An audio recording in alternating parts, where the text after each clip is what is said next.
Mr. Chair, you are live. Good morning, everybody. Welcome. I'd like to call the May 12th, 2022 regular meeting of the Financial Advisory Commission to order.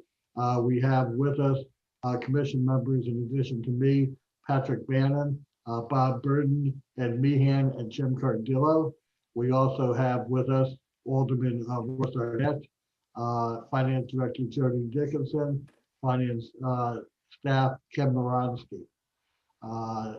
That is who I see now, along with Madeline from City of Annapolis TV, Madeline Horrell.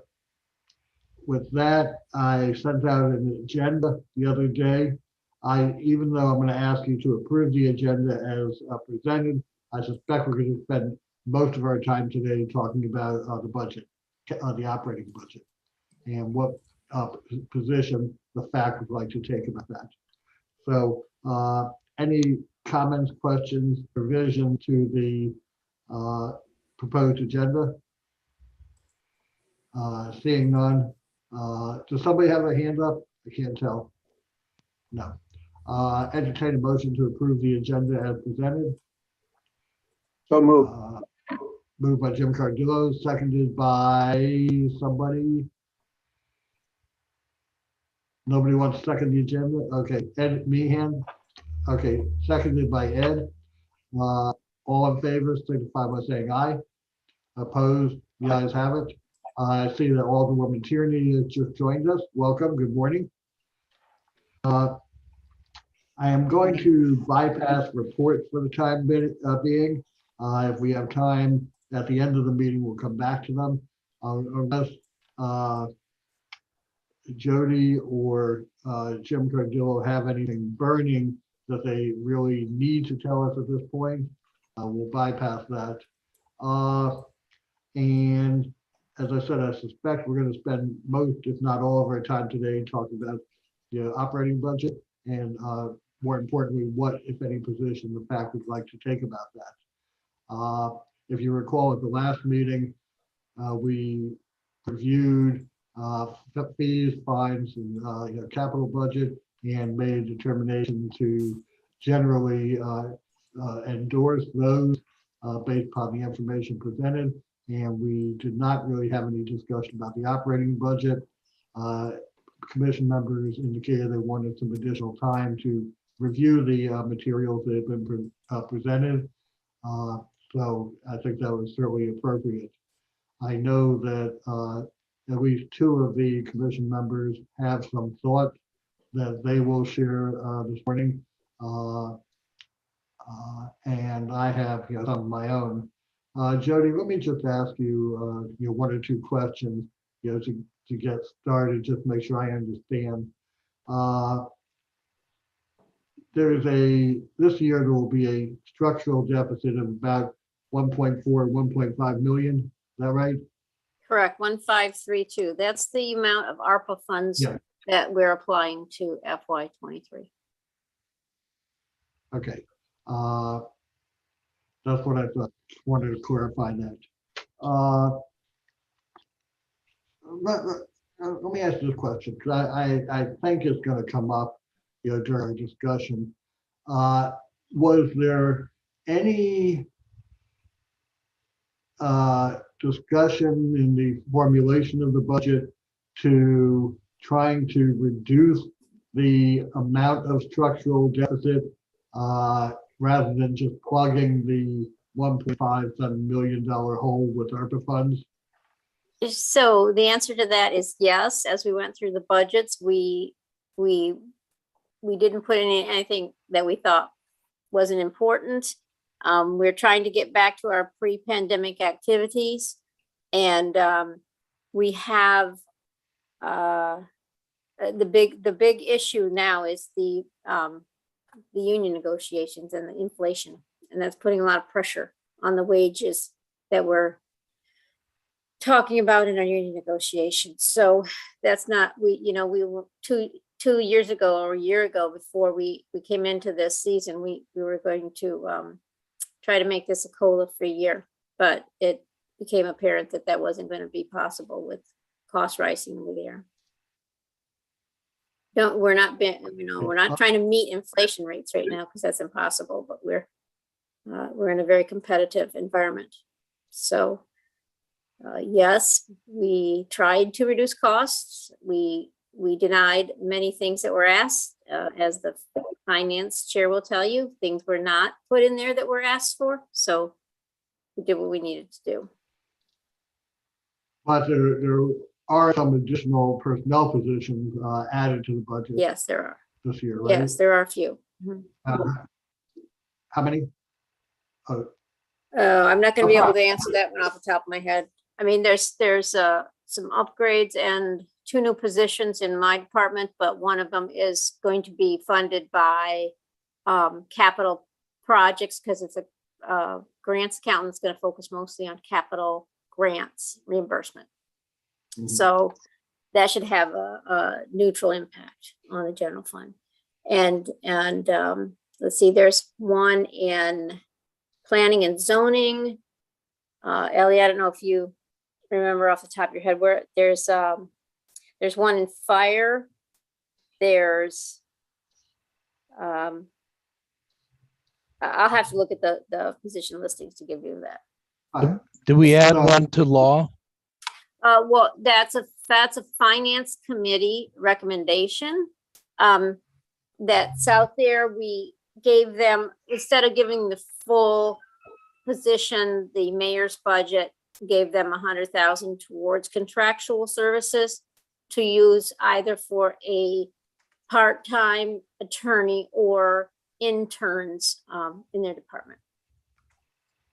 Or Yeah. paralegals, because they've expressed interest for all that. The harbor master. Harbor master has another watch commander. That's a contractual position.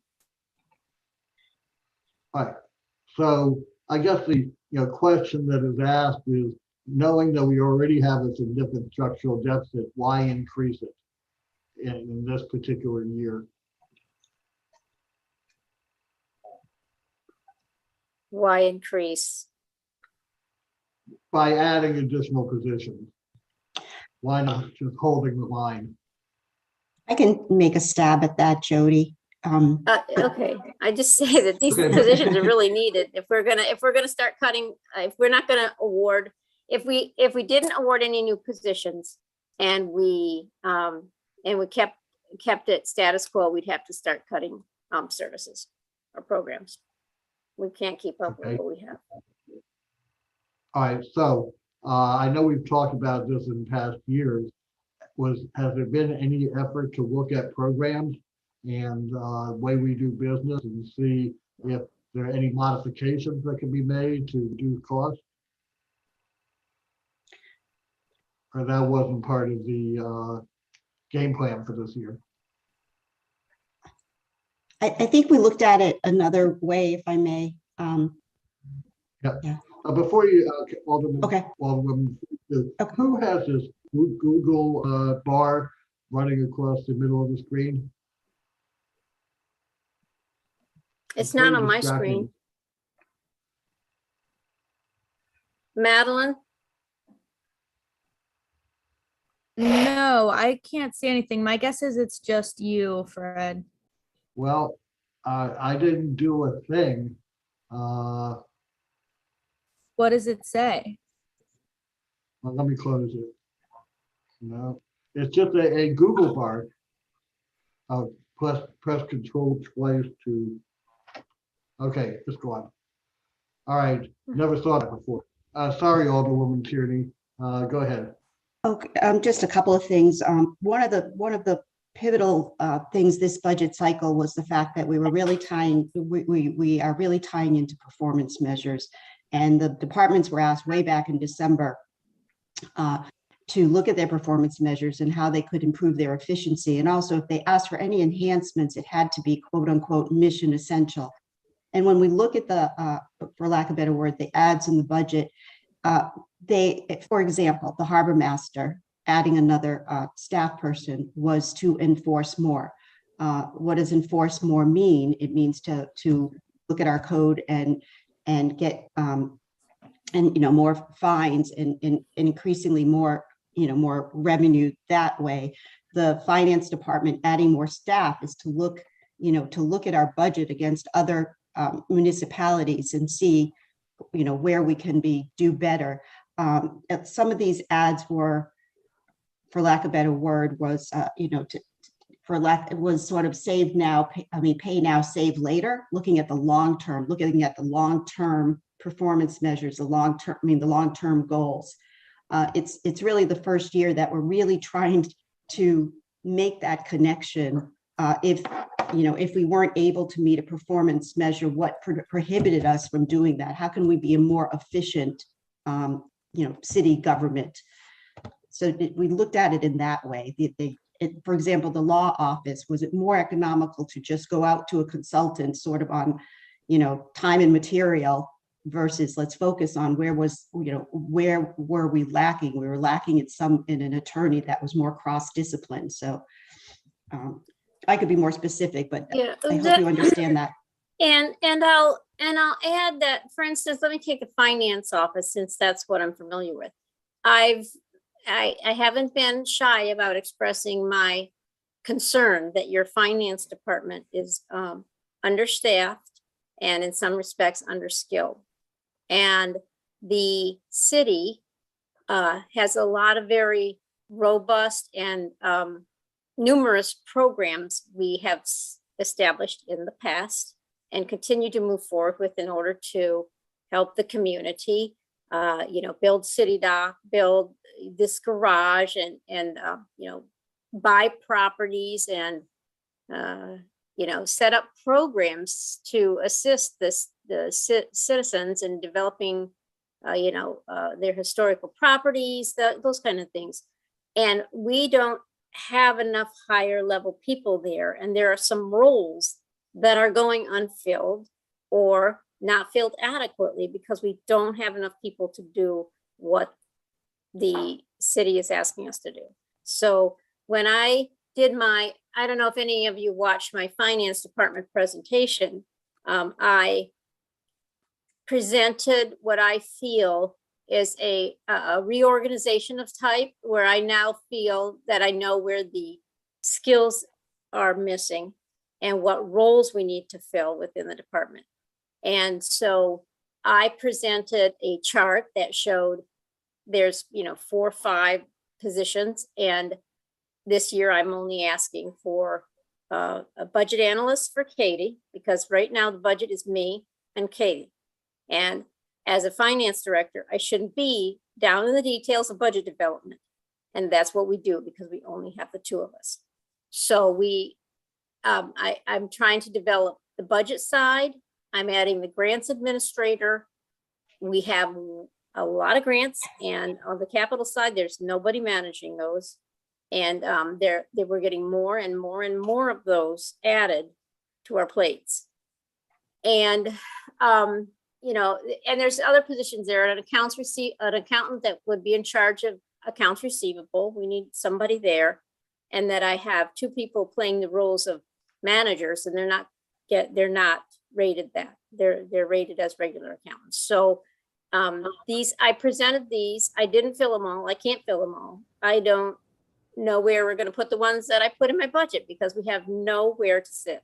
We are now jam-packed in the office space. So these are stuff we have in process, looking for consolidated office space for our offices, because there's other departments that don't have any room either.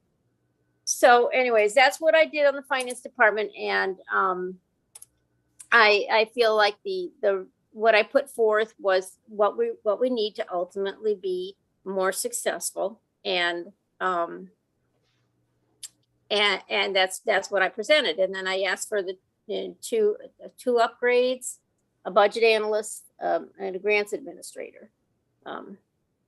So that's my role. And that is if you look at my performance measures, you will see that there's a lot that we haven't tackled. There's some things we have because it doesn't take a lot of effort. You just have to know what to focus on. But there's a lot of performance measures that, we haven't even done. I haven't even been able to rewrite them in the right format.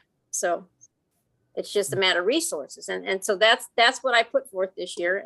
And we didn't put them all in there. I don't know how we're going to fill the ones that I asked for. So anyway, That's my predicament. And I can't speak to the other departments. I know planning and zoning is historically understaffed. DPW is now taking on roles they feel they're understaffed. And I'll stop there and let others provide their input too. Let me go to Alderman Keeney, and then Jim Cardillo has his hands up. I know Bob Burden, I think, wants to speak. So let's go in that order. Yeah, let me say this, and forgive me if I'm editorializing, but I think we've been on this linear path of adding staff, and we're at a, critical mass where, wow, how do we start cutting? Well, how do we do that? Has a department met their performance measures? That's really the logic there. And if they haven't, why? And then you can address those sensitive issues as far as looking at their staff. We didn't do that, but we're at the point where we denied enhancement requests because they did not meet their performance measures. So that's, for Annapolis, that's a baby step in being more disciplined about our budget. Do you understand? I mean, we have to follow that logic. If you did not meet your performance measure, then we need to do something about it. This year it was, okay, well, we're going to deny you what you're asking for. But we have to, looking ahead at fiscal year 2025, we have to be, more disciplined about that. And that's going to be hard, but these performance measures are to be used that way. Otherwise, they serve no purpose. Okay, thank you, Alderwoman. Jim, and then Bob. Thanks. Thank you, Jody, for being at the forefront of rethinking the staffing structure. That's admirable that the finance department is kind of leading the way on rethinking the staffing. When you mentioned earlier about being an you said understaffed and also undertrained or under skilled. When you talk about adding positions, is this a net increase to the department, or is this taking existing staff that are not properly skilled and replacing them with more skilled staff? No, it is a net add to the department. So does that mean you continue to retain people that are not? Yes, we have. So we have, I'll go through my department. If on the accounting processing side, we have a couple of upper level accountants. Then we have 4 others, 2 regular accountants and 2 accounting associates. And that's it. And then they're supervised by a senior accountant. And they've got all the processing they can handle. And there are other analyses they could be doing if they had time to pull back from the daily processing of transactions. And that number is not a lot for an organization the size of the city of Annapolis. Now, if you look at, there's other roles like billings and collections. We have a supervisor there, and we have 2 billing clerks and 2 cashiers. And for the size of what they're processing, that is not a lot.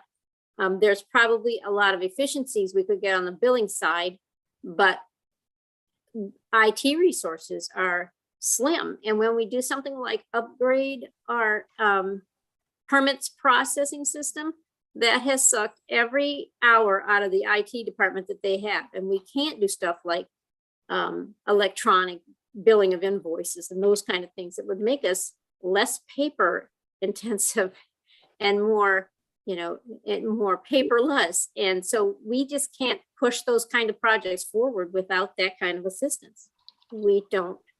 And so the number of people, I've worked in government for a long time, and the number of people that we have to do the work we're doing is not adequate. And we just barely keep up. And right now we've got some empty positions that we've tried to fill.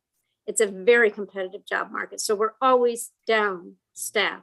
And we've got people out on leave right now. We almost always have one person out on leave. So it's, we're never fully staffed, trying to keep up. And it's just a matter of just handling the day to day and then trying to fit in all the extra, the management level things, management level tasks that sometimes get ignored. Thank you. I didn't, when I was trying to understand your issue about understaffed and also underskilled, Mhm.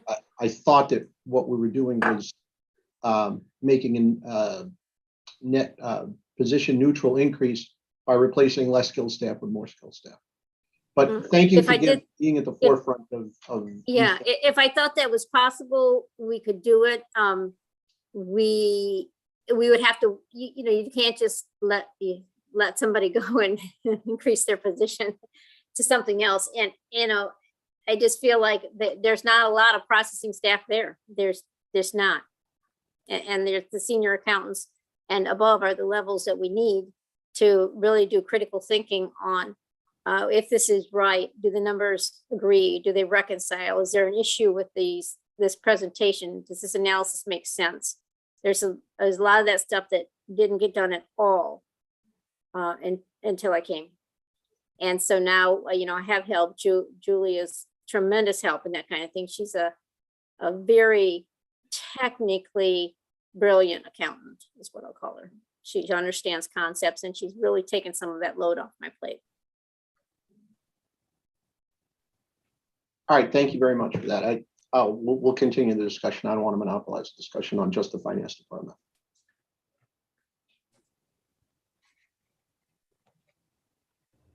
Okay, now, thank you, Jim. Now that I'm unmuted. Bob, would you like to speak now? Yes, thank you, Fred. Appreciate it. Jody, I really feel for you. I can see, I can sense the frustration, even in your face as you're describing some of the challenges that you're dealing with. And it shouldn't have to be this way. It really shouldn't. I've combed through the budget materials. I know I haven't been at the last couple of meetings because I've been away. But I've combed through the budget materials and, quite frankly, given the knowledge of the ongoing structural deficit, this proposed budget, in my opinion, meets the bare minimum of acceptability in what we're trying to do. Jody, the fault does not sit at your feet or at David's feet. I think the both of you are, pretty much in a leaky lifeboat, bailing like crazy, trying to survive in a sea of potential red ink that's coming down the pike here if we're not already in it. I think it's up to the elected officials, our city council and our mayor, to step up to the plate and start seriously addressing this structural deficit in this particular budget. And it can be done. I hear discussions about performance measures. We got to meet performance measures. Well, where do these performance measures come from? Are we trying to answer the wrong questions that are being asked? Are we even asking the right questions, that need answers here? I don't think we are. I quite frankly think that, we've gone off track here a little bit. Let's take a look at this particular budget this year for FY23 that we're trying to do. We are trying to put together a budget and we haven't even completed the collective bargaining the collective bargaining units negotiations. We don't even have a ratified agreement in place. Yet that's going to make up 70%, upwards of 70% of our expense outlay for the city of Annapolis. Okay, so what do? Well, we'll go ahead and put some money here and there in the budget, anticipating what those negotiations are going to yield and a ratified agreement in terms of how it's going to affect our labor and benefit expenses. Okay, fine. However, the budget document is a public document. And the collective bargaining units are very smart. They're going to take a look at what's going on. They're going to see what's happening. And the administration's showing their hands. This is where we think we're going to end up with the collective bargaining units in terms of a ratified agreement expense-wise. And of course, the collective bargaining units are going to pursue those assumptions without question. And of course, we're going to sit there and say, well, we got a balanced budget. We got a little bit of surplus. Yeah, we had to cover a little bit of this and a little bit of that. But, the city's doing pretty good. Okay. So, my opinion is that, we're kind of approaching this a little bit wrong. But let's take this a step further. We see a structural deficit down the road, FY24, FY25. And how are we answering this? I look through the presentation and I see that, two ways we're trying to answer it is say, well, we still have the ARPA funds here. We can still rely upon those to meet the structural deficit, that's coming down the pipe. But hey, wait, we're coming up with the triennial assessments that the state is going to make here. And let's keep our fingers crossed and hope that the state increases the property assessments appropriately enough of our residents and our businesses so that we can kind of dig our way out of this hole a little bit, and to me, that just doesn't seem right. That's very troublesome. We should not have to rely upon federal money to get ourselves out of a structural deficit. We should not have to rely and hope that the state of Maryland is going to increase the property assessments of our residents and our citizens to help us get out of this financial predicament that we ourselves are responsible for being in. And so we got to start asking some tough questions, and we got to have to start asking some right questions, because if we do that, then the assumptions that come off of those questions are going to be probably pretty sound assumptions. Right now, I don't think we're asking the right questions. And I think that because we're not asking the right questions, the answers that we're coming up with to answer these questions that, in my opinion, aren't right, are leading to assumptions that are going to be flawed. And looking down the road, we do not have a pretty picture developing for this city. And this particular budget offers us the opportunity right now to make some decisions that need to be made, not only with the collective bargaining units, but also with some of the other issues that we have to address. And I got to tell you, you mentioned inflation, you mentioned collective bargaining units. You're going to have some challenges with your transportation budget down the road as well. That hasn't gone away. Transportation has been a continuing problem for this city in terms of underwriting it. And it's going to be even more of a problem with some of the decisions that we've made this past year, down the road. And we're going to have to address that. You're going to start seeing your interest rates going up in the bond market. You're going to have to address that. You're already bumping up against your 12% debt ceiling. What are we going to do about that down the road? I mean, the picture that could be painted here does not look too good. And if we get down the road to FY24 and FY25, and we're going to look around and we're going to say, oh my gosh, how did we get in this situation? And what are we going to do now? And that's a situation that we need to avoid. And, the frustration you're expressing, Jody, I'm sure the frustration that David has, are very real, and it's not right that the staff should be put through this type of level of negative stress. It's not right that our residents and our businesses should face the potential, negative stress that's going to be placed upon them because of our reliance upon, property assessments and stuff like that, hoping that those get increased, not to mention a potential tax rate increase if we get ourselves into a more difficult red ink situation. This is just not good. It's not right. We're not doing the right things. We're not asking the right questions. And because we're not asking the right questions, the answers that we're trying to get are going to be flawed. That's where I'm coming from on this. I quite frankly don't see how we can move forward in this budget cycle without getting serious on some of these issues in this budget cycle and not wait until FY24 and FY25. That's where I'm coming from on this. Telling it like it is, and that's what our job is a fact. Our job is to tell it like we see it and to put it out there. And then it's the city council's job and the mayor's job to take our advice. You can either accept it or reject it, but at the end of the day, it's the city council and the mayor that's accountable for the finances of the city and the fiduciary responsibility they have to our taxpayers are serious, and we ought to start doing some serious asking of questions here and some serious consideration as to what we're going to do this budget cycle, and not just accept what we have put before us, which is a minimum level of acceptability, in my opinion. So there you have it. That's my 2 cents worth. Thank you, Fred. Appreciate it. Yes, Jody, did I see your hand I up?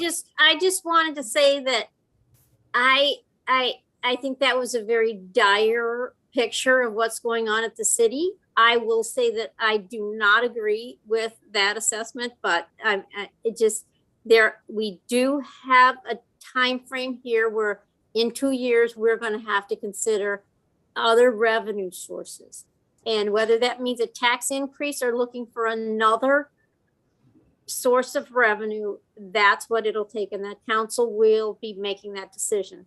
The city is in far better financial shape than it was a few years ago, far better. We have adequate reserves. We're keeping up with our pension contributions. Our OPEB contributions are growing, and we're still managing to maintain the fund balances and the reserves. We need to keep going. If we hadn't had the pandemic, revenues would be higher than they are now. They're growing now to get back to their pre-pandemic levels. And we do have other challenges. Transportation, we've got to figure out how to continue to subsidize that. You cannot charge rates to riders of the public transportation that would be equal enough to pay for the system. It's already heavily subsidized with federal and state money. But if you try to make up the difference in what we provide on the rates would be unaffordable. The people that need the buses wouldn't be able to afford to get on the buses. So I'm just saying that we, all in all, the financial picture at the city is far better than what Bob just explained. And I feel that we're heading in the right direction. We're addressing these issues, and you know, the ARPA money was there and intended to be a revenue replacement while we catch up with the growth of revenue to pre-pandemic rates. So that's just what I want to say. I think that was more a dire assessment than is fair. Thank you, Jody. Who did I see? Alderwoman, okay, I thought Jim Cardillo was first, then Alderwoman Tierney and Alderman Arnett. Thank you. To build upon Bob's comments, we are looking at a budget in 23 that increasingly relies upon human capital costs as a major percentage of the overall budget. And I think that the current administration needs to reconsider the services that are being delivered.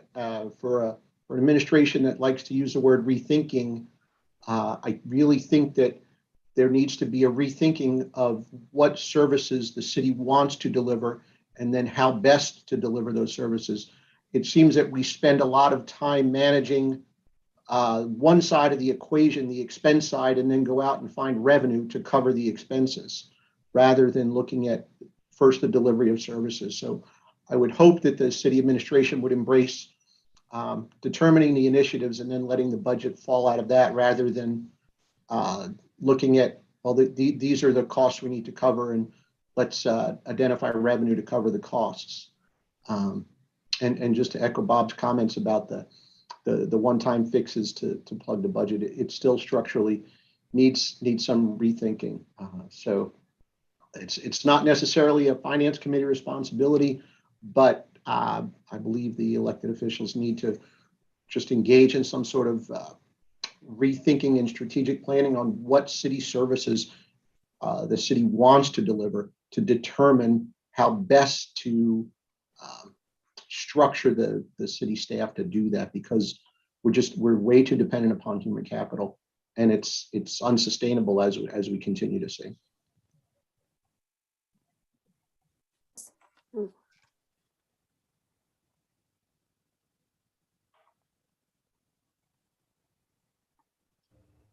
Okay, thank you, Jim. Alderman Tierney.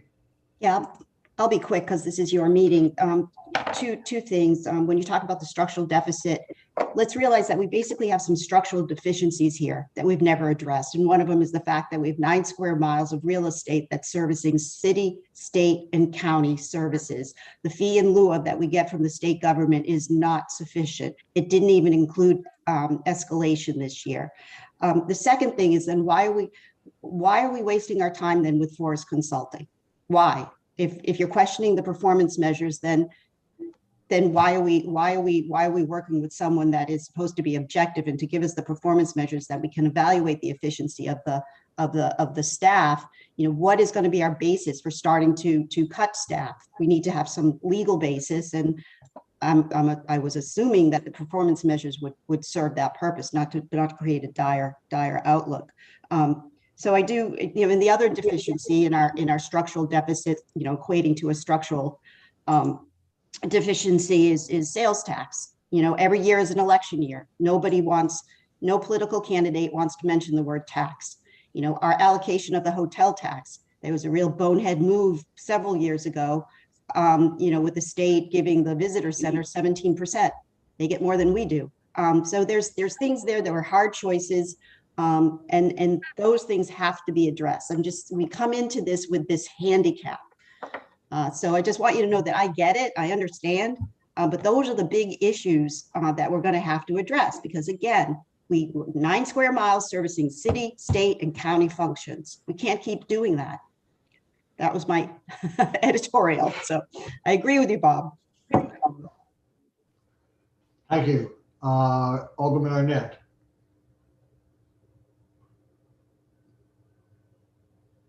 You're muted. Alderman Arnett, you're muted. Thank you. Thank you, Mr. Chair. I sing the same song that Bob does every year. And every year I scratch my head and wonder, why isn't the sky falling? I would point out that the structural deficit is 0.7% of revenues, which is well within the rounding error. And I think this leads me to one of the answers of the questions. And to some extent, I think we're victims of the ultra conservative but very wanted budgeting that we do in the city. We always overestimate spending and underestimate revenue. And lo and behold, at the end of the year, we have a surplus and we carry it over. And that really does pave over a lot of these problems. The other thing that I would say is, suppose we're right. I mean, I believe what we have in the budget, fiscal 23, we're going to be fine. Fiscal 24, we're going to be fine. We're carrying over a big surplus for underspending in fiscal 21 because everyone was home during COVID, not spending money, and we still have a lot of the federal dollars. So that's going to carry us through. And I think the administration has been pretty forthright in saying we're fine for 2 years, but lo and behold, fiscal 25. That's my new Henny Penny song. However, one of the things that I would note is in fiscal 25, our union negotiations will be back again. And I think the only way we're going to drive down costs, as Jim says, we're very, very human resource intensive. I don't know how much capitalization we can use to move from humans to computers. That I think is small solace. The real problem for the council and for me in particular, I'll just say, is this is a very lumpy proposition. You can't just whittle away a few staff here and a few staff there because, as in finance, they can't get their job done. It's a big job and we want them to do it right and we want them to have the staff, which leads you to, we need to eliminate some big programs. And the usual candidates for that are transportation, parks and recs, shipping one of the major public safety services to the county. Those are huge, huge decisions to make. And the council, quite frankly, isn't up to it. And not only that, I don't think the data support making those huge kinds of lops. you're talking about $7-8 million programs each for transportation and parks and recs. They also bring in revenue. They're some of the few revenue producing things. So where do you look? Do you look to public safety? Boy, talk about a third rail. So Bob, I hear you, and my gut goes with you, but I think the reality is year after year, when I was looking at the budget, I came to those same conclusions. Next year, we're gonna fall off the face of the earth, and we never did. And so I think part of it is because we do budget very conservatively, and there's quite a bit of flexible space in there to make do from one fiscal year to the next. Some of it is the revenue is increasing. Average annual rate from fiscal 21 to fiscal 23 is 11%, but contained in there is a 35% increase in other revenue, which is largely the COVID dollars. But spending is increasing at 19% average annual growth rate, fiscal 21 to 23.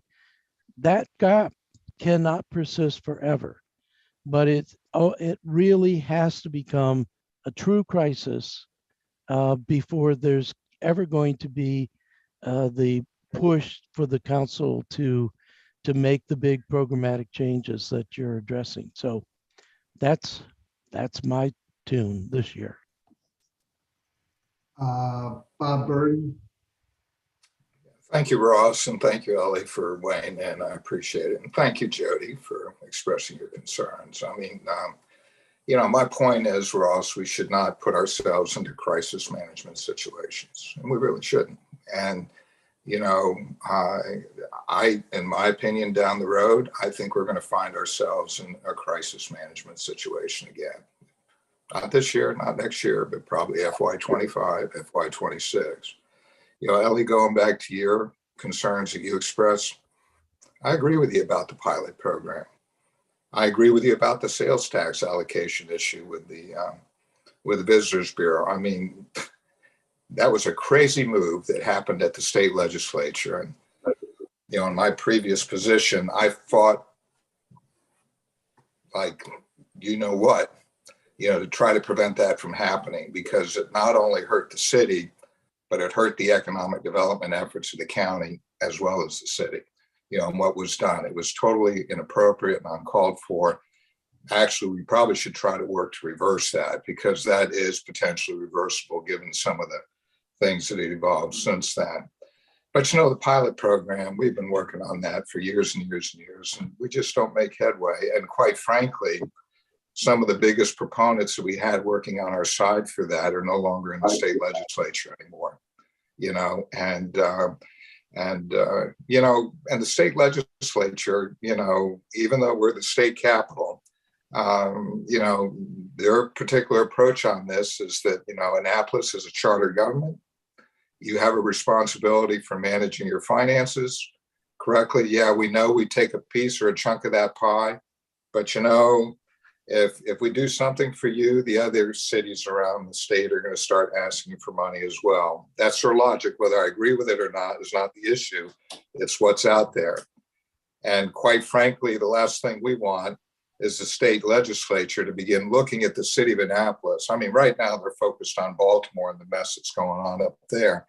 The last thing we want is the state legislature to sit there and say, oh my God, we've been so focused on Baltimore that we haven't been paying attention to Annapolis, and look at the mess they got themselves into, and they're going to blame it on us. They're not going to blame it on what they're taking out of our resources to support their activities.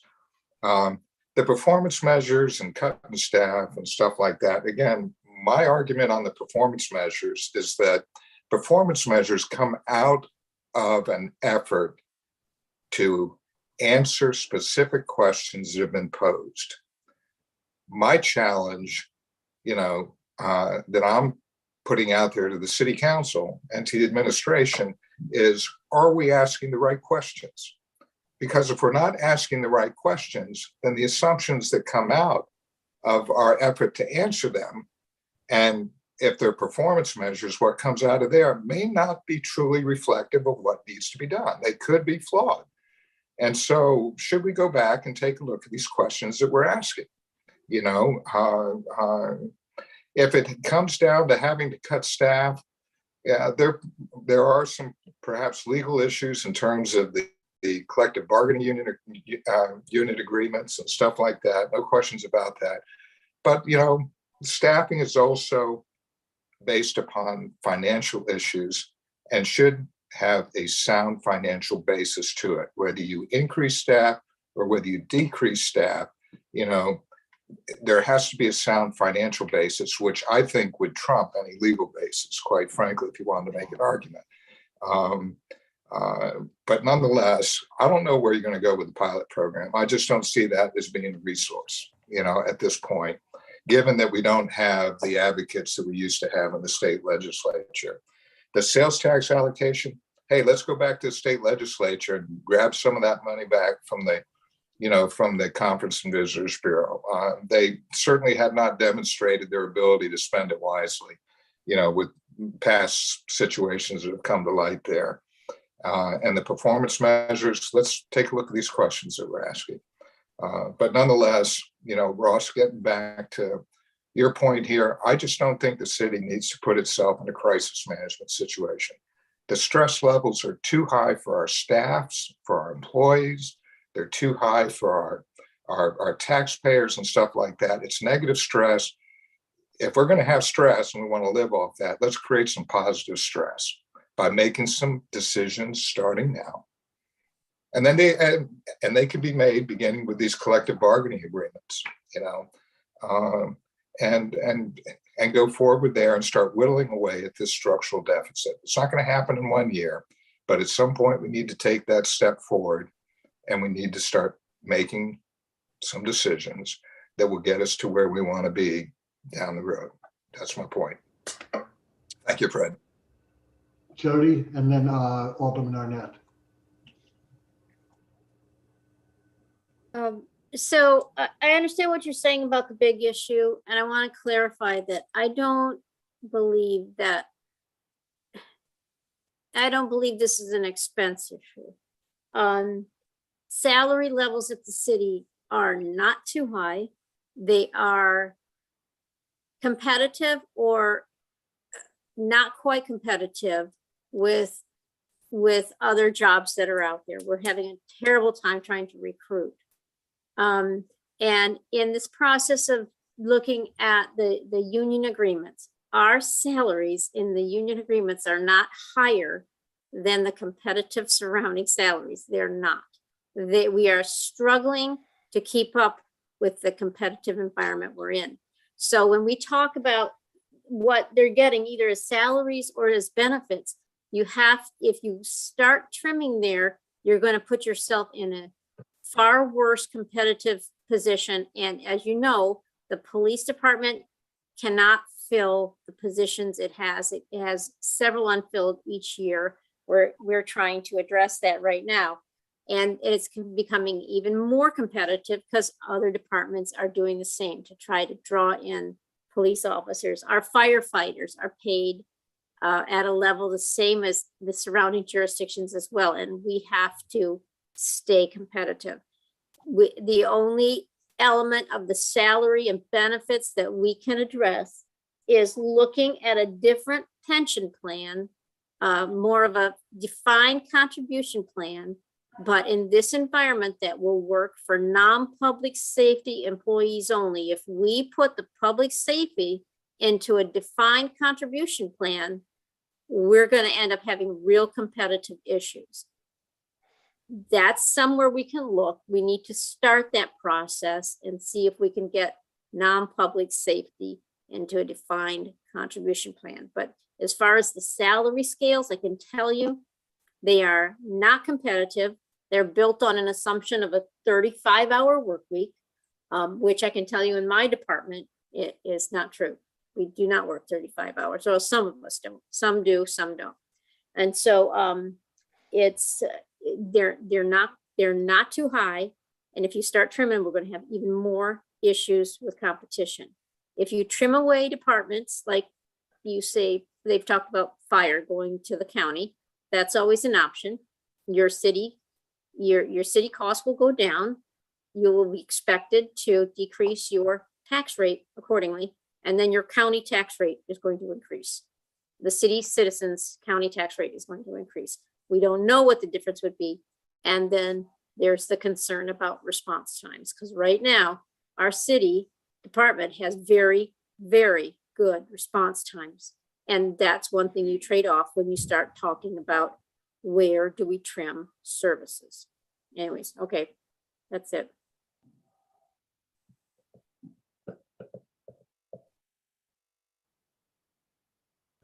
Alderman Arnett. Thank you, Mr. Chair. I would point out if the structural deficit at $1.2 million is in the rounding error, the pilot is a mere fraction of the structural deficit.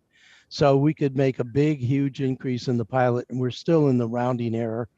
I don't think the pilot is ever going to be our solution. That's sort of a ruse. I do think that there is some hope. I don't believe we use the performance measures for this year's budget. Only one department actually gave us performance measures for fiscal 22, and that was Public Works. But I think there is hope, and Jim knows this as well. We're looking in the audit committee to redevelop the strategic plan for the city, and then link the performance measures to the strategic plan. The strategic plan does two things. It looks at what we're doing as a city and then how we're doing it. And then if you link performance measures to that, you can get a measure of how well we're doing it. So I think that those are some hopeful kinds of things. It's not really going to help us with the tough issue of eliminating services or capitalizing services instead of having humans in the job. But I do think that the fact that we've gone to a 2-year union negotiation, there may be a coalescence of forces in fiscal 25. And yes, Bob, it's going to be as uncomfortable as hell. It's going to be a crisis. And that's the only way. Look at when we resolved the financial crisis back in 2009. It happened under crisis, and we just can't make things move. We can't get the focus of the 9 policymakers without that kind of big crisis. So that's all I would add. Thank you, Ross. Bob? Yeah, Jody, I think that, Jody, I hear you on the salary scales and the need to be competitive. I think that some of the issues that, Jim has raised, and, Jim, correct me if I'm wrong, it's human employee count. It's not salary scale. Okay. And I think the one item that you raised is a potential area to address. Let's start addressing it now, which is moving to a defined contribution plan with the non-public safety employees. That's a place to start this year, in the collective bargaining unit negotiations. We can tackle public safety the next year or the next go around, although I don't see any reason why we can't put it out there now. So it's on the table and there's no surprises down the road. But, public safety, and, Ross said it's a third rail, and I understand from an elected official's point of view, yeah, it is a third rail. But, public safety, cannot, lead us down the road of, financial instability either. I mean, because that's not, contributing anything positive to our city's environment. But let's start with some of the steps that we can take now. And if some of those steps are smaller steps, then fine, but let's begin the process now in this budget cycle. Let's not hold off and wait until a crisis situation evolves, and then all sorts of people are going to get upset. All sorts of people are going to be significantly stressed out on this. And there's going to be some decisions that are going to have to be made that are even going to be more politically untenable than some of the decisions that may have to be made now or today or this year. So, thank you.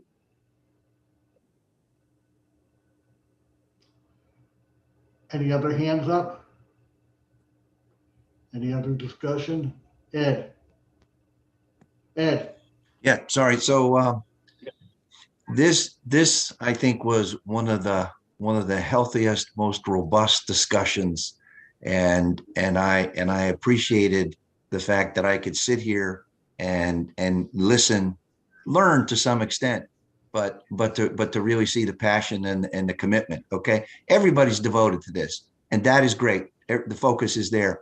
I would say the most interesting thing to me was everybody's looking at the same information, and there are people who've been doing this, forever. So I know you have a long history too, but there are different perspectives, and it just shows that people can look at a situation and come to different conclusions.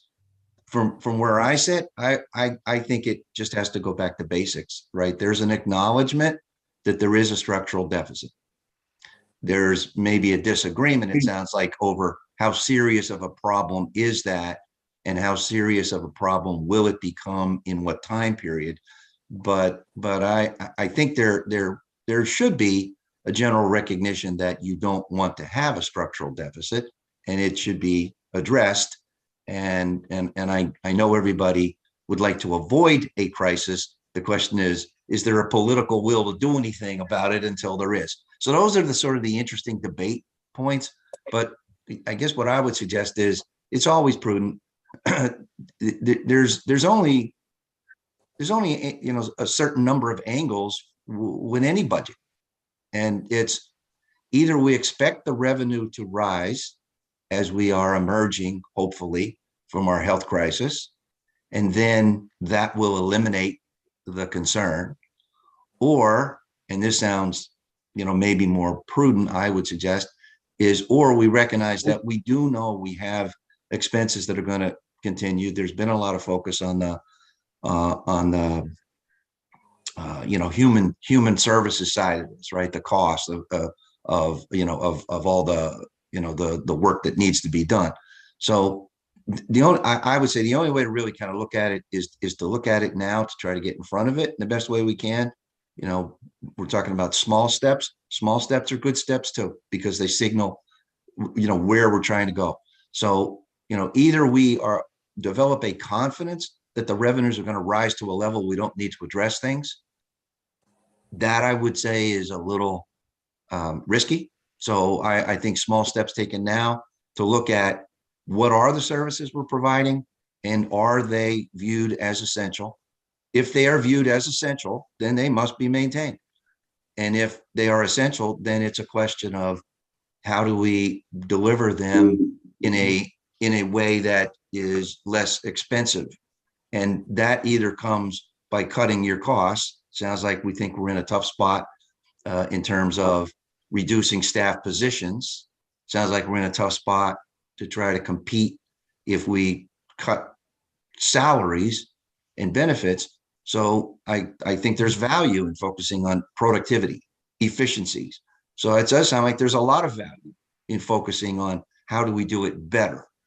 And so it does sound to me, frankly, from all this discussion, that everybody's trying to get to the right place. But where maybe the disagreement that I'm hearing is, do we need to start now, or can we wait a while? And I'd certainly be the advocate for let's start right now in whatever little ways we can, watching very carefully where we end up.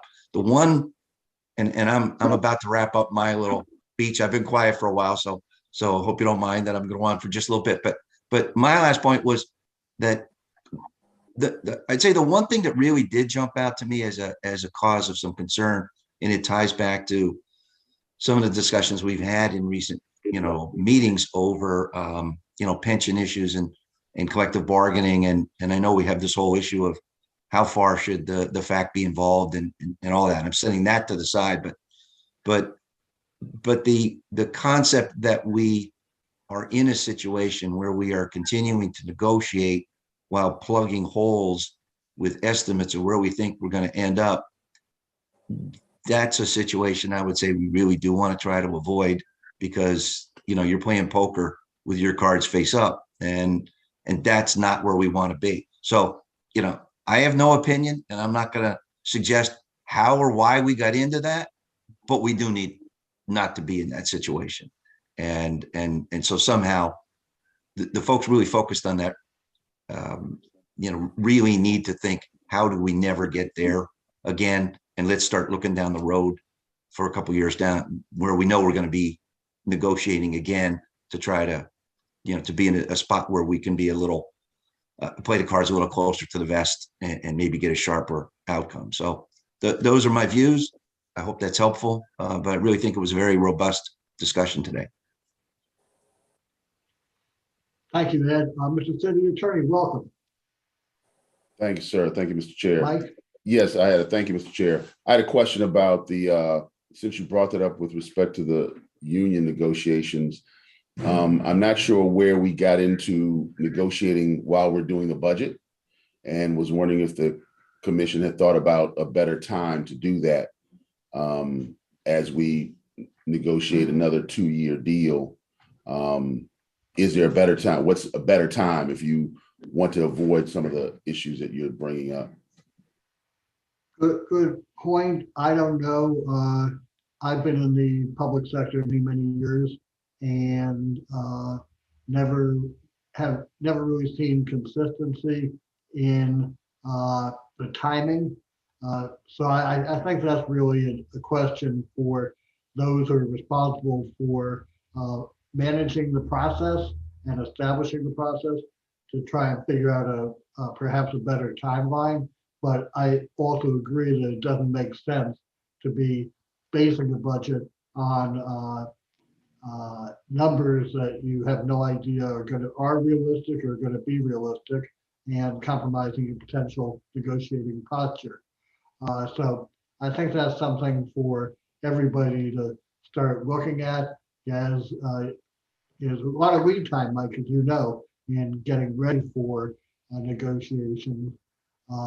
So I would just suggest that be on, you know, somebody's tickler file, and start thinking about, you know, how much do we need to back it up to avoid being this process again. So, but thanks for that comment. Appreciate it. Alderman Arnett. Thank you, Mr. Chair. The code is quite clear about when the union negotiations are supposed to happen. However, union negotiations are union negotiation. You probably know this well, Fred, and they take as long as they need to take. So we really do have a quite specific time when they're supposed to be done, and they're supposed to be done before you strike the next budget. But you have to negotiate, and it takes whatever time it is. So I'm not sure we'll ever resolve that problem. If I may, I know Bob shared with me a thought over the last few days about how to deal with it for this year. I don't know that it's legal or realistic or feasible, Bob, if I may share that with the group. And that is that any negotiation be included, and with the understanding that they will take effect in not this fiscal year, but in the following budget cycle. This fiscal year coming up will be based upon current the terms of the current negotiations, the current CBAs, and any new terms would be there for inclusion in the FY24 budget, with no retroactivity. That way, this year we're funding was a known quantity. The council is approving what's a known quantity, and then the parties are already predetermined, you know, what the term conditions would be beginning for the budget cycle FY24. So I would support that code change. I again don't want to know, because it's not our purview to know what exactly is going on in the negotiating process, because that's confidential. But I don't know personally whether I endorse that idea, but at least I thought it'd be fair to put it on the table. I think it's something we're thinking about. You're going to get a briefing pretty soon, prior to the city council getting its briefing. So probably, I don't see the city manager, but probably in weeks now. Okay. Just so you all know, I mentioned before, I am going out of town very, very early Thursday morning and won't be back until after Memorial Day. So we need to get whatever we're going to do in terms of recommendation, done in the next couple of days. So we'll talk about that process in a couple of minutes, but I want to give everybody the opportunity to finish talking. And whose hand that to, Alderman Arnett? No? I thought I saw a yellow hand. Jody. White hand. Jody has her hand up. Yeah, Jody. Yeah, I don't know if I was just gonna comment on the timing of the union negotiations. I don't know what the code says, but it would be very nice if it could be completed in the fall before the year you're planning the budget. We tried this year to get it started early, and then there's pulling all the parties together, deciding who's gonna be your negotiator, trying to get the unions together to meet. And then at that point in time in fall, you really don't have a good handle on what your revenues are going to be the next year. And the state on a reassessment, they won't give us reassessed values until mid-year, December, January, and they've been a little bit late at that recently. So you don't really know what you're working with until you finish the December and get that information from the state. So it's difficult to fit we have 3 sets of negotiations into that time frame when we're supposed to hand the budget to the council in the beginning of April. So the difficulty is setting up meetings where everybody has time to come to meet. And then it's always several meetings for each group. And the meetings tie up a lot of time, but still, there's been times when we've met weekly, but then there's times when we don't meet for 5 or 6 weeks. So I don't know, it's just a logistic problem with getting all the information you need and getting it early enough and getting meetings set early enough to do it. And I think there are some motivations to not, there could be some motivations for slowing the process down as well. Okay. Anybody else up for, oh yes, Alderman Tierney wants to continue the robust discussion. A random comment that I do not want lost. I'm an engineer, so I like to use tools, and again, tools being performance measures, and I do not want to lose sight of what Bob said. I want it in the minutes. Are we asking the right questions? Because that's super pivotal in what our strategy is. And the city manager isn't here, but this is a question. Who manages the forest consulting contract? Who tells them this is what we need to do? We need to say, how can we be more efficient instead of have you performed what you're supposed to be performing? It's a real game changer, I think, and it's really important that we do that. We have a consultant. We need their help on how to make the government more efficient, and we need to tell them that. And I'm not sure whose court that is in. Jody? That's the city manager. Yeah. Okay. Because Put it in the minutes, Kim. Lynn Farrell led that charge, and she was the assistant to the city manager. Okay. It's a really important point. Don't know that who's Bob assigned made. to it now. Okay, continuation, anybody? Any thoughts? No? Okay, Wes, Patrick, do I see your hand up? You're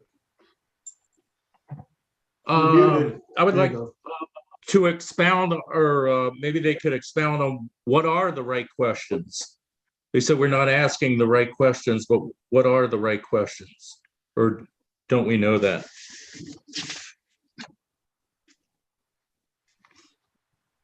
It's a good point. Would that be addressed to Bob? You said we're not asking the right questions, and I'm just curious what would be the right questions that we're not asking? I, Are they more general or had some specific ones? well, I think that the questions that should be asked should be more specific, but, nonetheless, I'm raising the issue that perhaps the right questions aren't being asked now. Am I the, guru that's sitting at the top of the mountain that has all the answers? No, I'm not. But, I think that it's going to take those that are responsible, for setting this type of an agenda to be very cognizant of the questions that are being asked and to challenge themselves as to whether these are the right questions that we should be asking. That is my point that I'm making. It is my assumption and it is my belief that it's certainly open to question. It's certainly open to the need for being addressed as to whether the right questions have been asked when it comes to these performance measures. If they aren't the right questions, then the answers that we're getting or that we're trying to get or the assumptions that we're making have the potential of being flawed. So that's the point that I'm making. No, I don't have the answers. I don't have the answer to what the right questions are at this point in time. Quite frankly, I have had no involvement or exposure to this consulting agreement and what the scope of work was that was presented. I do not know, what the motivation was behind, bringing this consulting in and what was seeking to be achieved. So I can't answer your question, Patrick. I'm sorry on that. So, Bob, if I may, are you talking about right questions gearing more towards what is it we're doing and how are we doing it?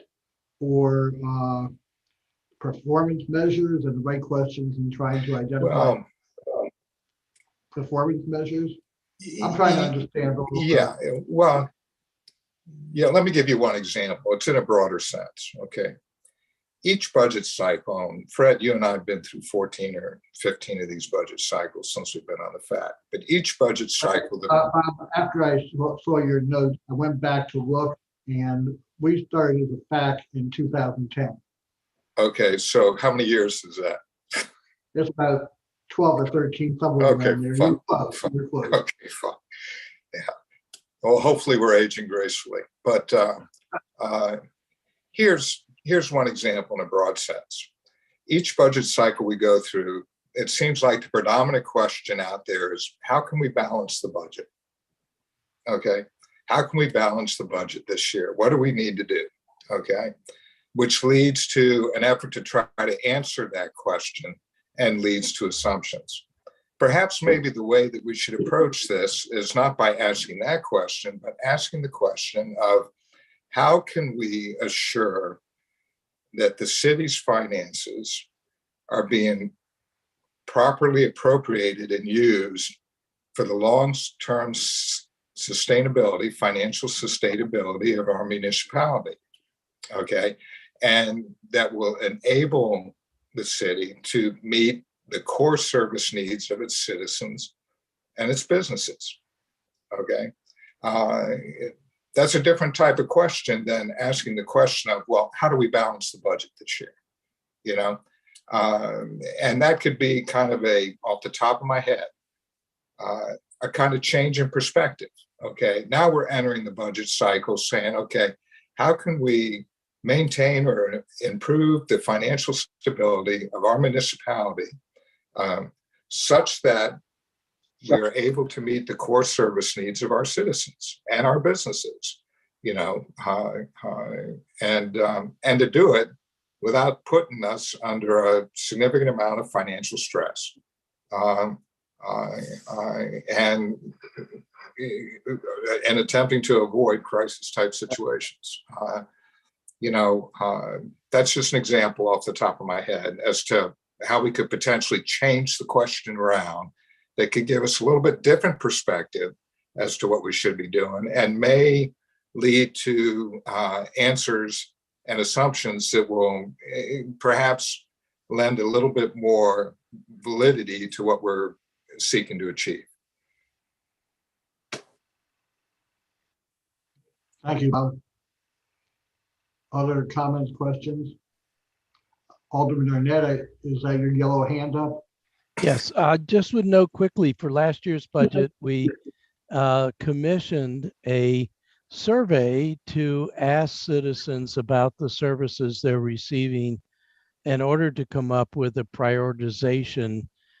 Because if we cannot change the number of staff, and by the way, it's been pretty stable at around 680 full-time equivalents, and we have to be competitive on salaries, then it seems to me that Director Dickinson is right. It's not on the expenditure side in that sense, but it is on the expenditure side in we have to stop delivering some services. And the point of commissioning that survey that never happened was to find out from the receivers of services, what is it that they could forego? Now, I don't have grand illusions that we're really going to get a clearly defined answer, but we didn't even ask. And so it seems to me like that's a place to start. In terms of the specifics on the performance measures, the city manager just last week said we have way too many measures for each department, and they're very nebulous, and we don't really use them anyway. So getting into the performance, improving the performance measures is something that is the charge of the audit committee, and we are going to fire ahead on that. And I think the next step is to try to marry it to a strategic plan. So we are making incremental steps to make things better, but we didn't do some of the things we said we were going to do to ask some of the right questions. We just didn't do it. Okay. I don't see any more hands, artificial or natural hands up. So I'm assuming that we're kind of talked out. So let's talk about process and where we go from here. My take is that we need to get this done. When I say this, some sort of recommendation, report, or what combination thereof before I leave, on the 28th. Way we've done it in the past is that I have prepared a draft and circulated it for review, comment, editing, etc., and then come up with a final report from that. It's very apparent that some of commission members have, given this a lot more thought than I have, even though I've given it a bunch of thought.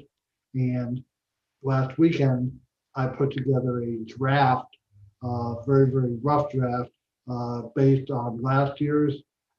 And what I do know, I can tell, is that based upon the robust discussion, it is what I did was not going in quite the right direction.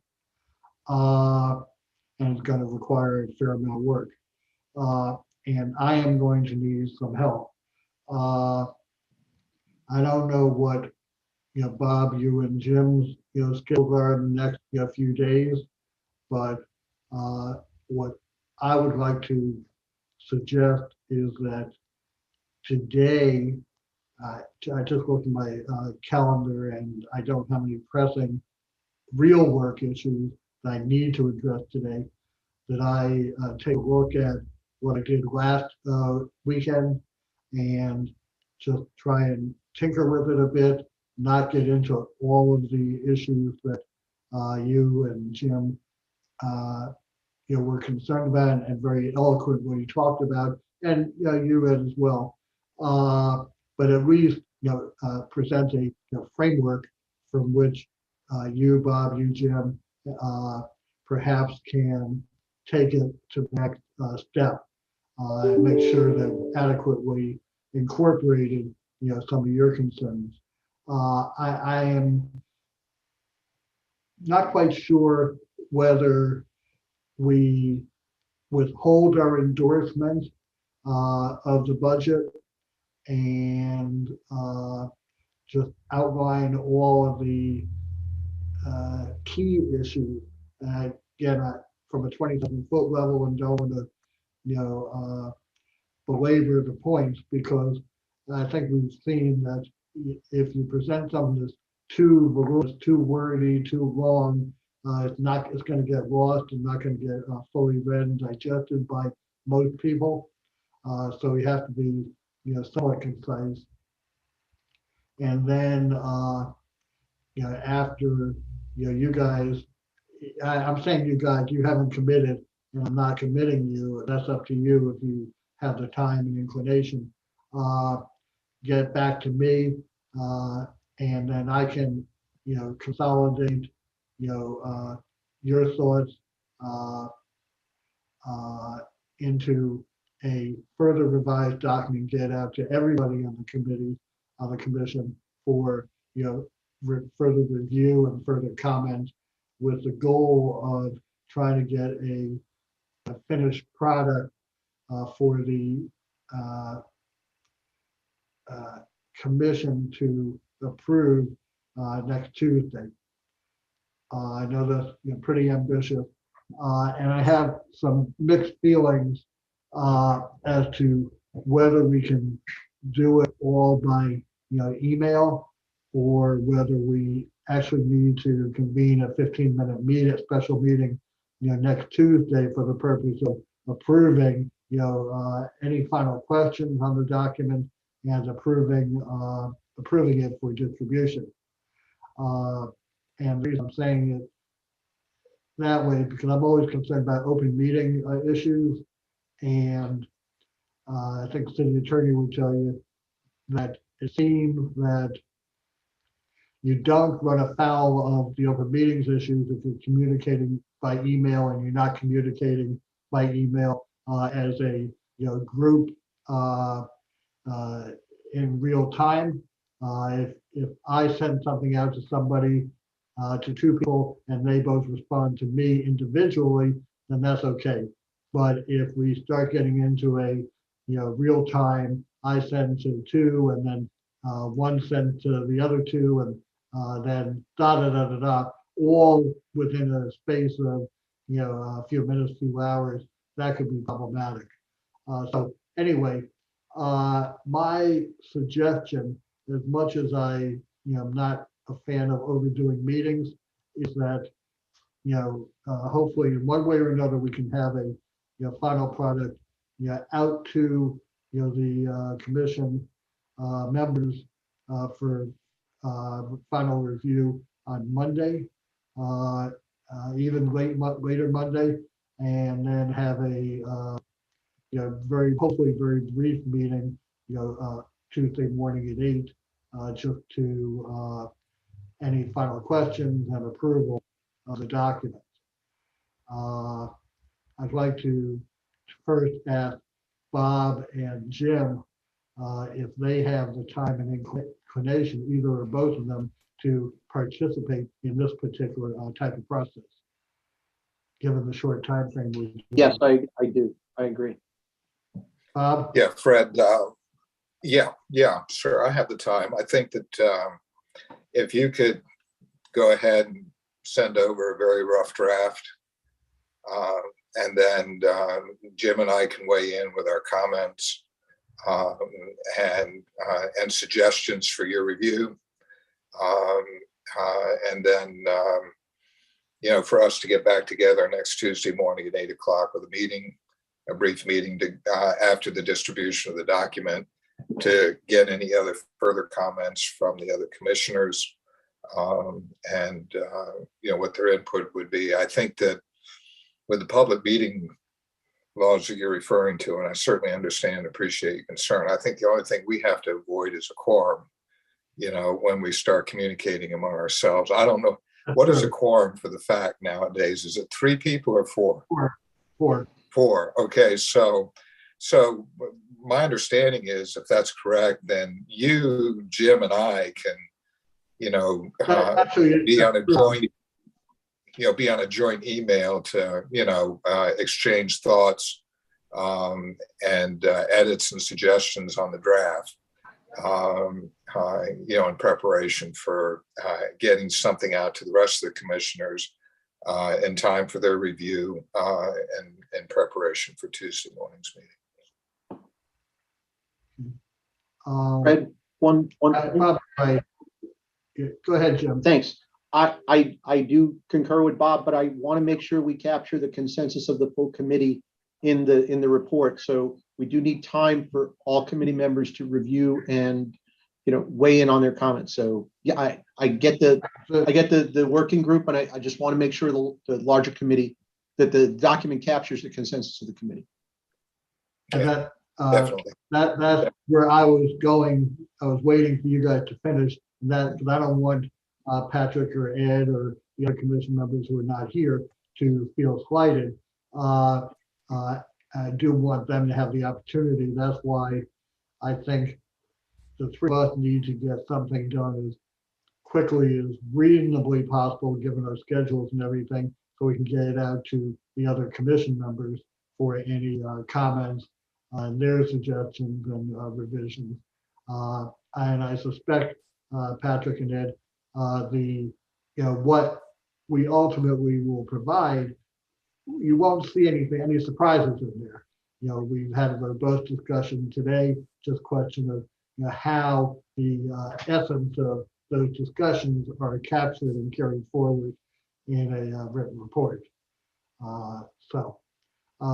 Ed and Patrick, do either of you have, yeah. Oh, yeah. Sorry, Fred. I think I anticipated you were about to ask us if we had any input. And all I will say is I'm grateful to the working group for doing that work. I don't feel slighted in any way. And I will certainly express my views to make sure that they are there. I think from our prior meetings and today's discussions, people have a pretty good idea of where I'm coming from, and I'm sure we'll have consensus on this. So I look forward to that process. That's fine. Good, thank you. All right, anything else? So I think by consensus, the commission has agreed on the process. And so before we move on, anything further from anybody regarding the budget and budget discussion? I really want to thank everybody, commission members, staff, Jody. I know some of the comments, may have seemed, very critical, but I think we're all trying to get to the same place. And I will reiterate what I've said before. I think we all said before. I think the staff did an outstanding job this year with what we had to work with. Just a little bit different perspective of where we need to go and how we need to get there, perhaps. And thanks to the Alder people for their contributions. Always welcome, and appreciate their participation here. Returning to the agenda, no minutes to approve today. Jody, any other finance department reports?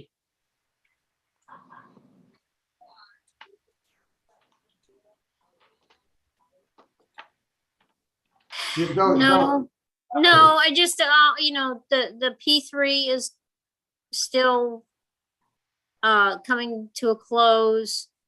We are working with all of the labor groups to finish those up and try to keep up with the council process on the budget at this point. And other than that, no, just, real busy as always. Okay, Jim, anything from the audit committee? The audit committee didn't meet in April, and the audit committee is seeking to fill 2 vacancies. Okay, thank you. Bob, I assume nothing today on the spending affordability subcommittee? Correct. Okay, we'll hold that for next meeting. I don't have any new business. Anybody have any new business? Hearing none. Next meeting, our regular meeting, June 9th at 8 a.m. Virtually. And we'll have a special meeting on You have May You 7th. have a hand up, Fred. Oh, I'm sorry, Alderwoman Yeah. Keating. Yeah, I just needed to correct something for the record. I hate to do this publicly, but contrary to what Alderman Arnett said, about 90, I'd say about 80% of the departments reported on their fiscal year performance measures. It wasn't just DPW. Not by component. They did successes and failures. I Okay, would thank argue you. that, but that's okay.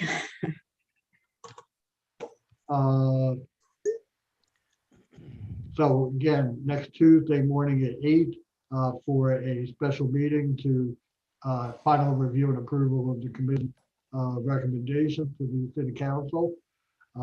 Anything else for the good of the order?